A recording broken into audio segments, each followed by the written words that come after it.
I arrived here in 1974 and walked through these doors to begin what was the largest painting I'd done in my life. I had won a mural design competition to depict the steel industry on Teesside for what was then the new Lackenby Health Centre. Having won the competition, I was asked if I would like to paint the design on the wall, for which I eagerly said yes. I was in my early 20s, and as an artist, I had never tackled anything as big. Quite a few months had passed as the building took shape.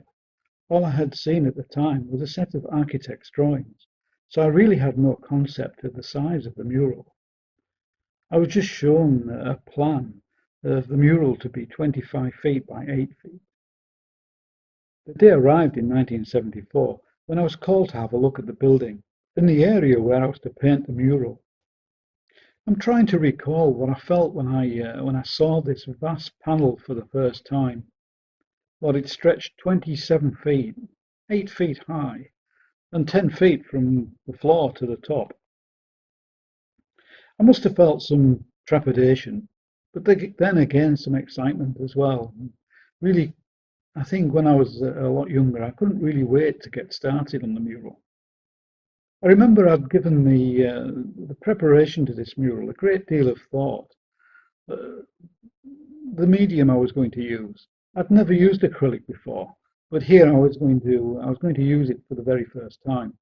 So being prepared in my mind was fine. And I was also told I'd be working in isolation, with no interruptions until I'd completed the mural. But when I turned up on that first day, I was met by the company doctor and 17 of his staff, each eagerly waiting to meet me and excited to see me start painting. It took me just over a year to paint the mural, working 1 day a week from my job as a technician, working in the Skinning Grove QC department.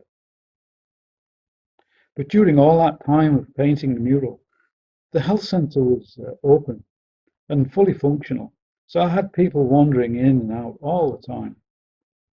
It was quite an interesting period, people watching me paint and discussing what I was up to. I completed the mural in May 1975, and it was unveiled by the Duke and Duchess of Kent during an official visit to Teesside Steel Works.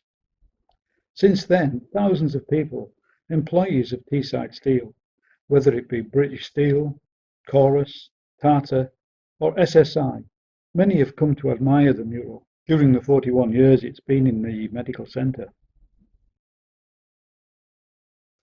But now, since the closure of SSI and the end of Teesside Steel, the mural will be moved.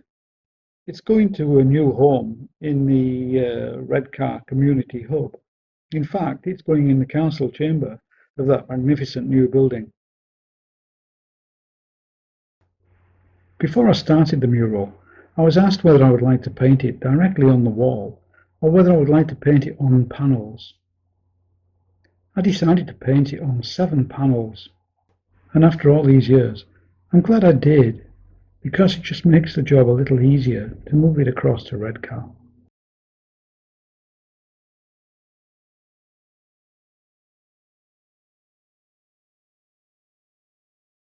And here it is, in its new home in the council chamber of the new community heart in Redcar.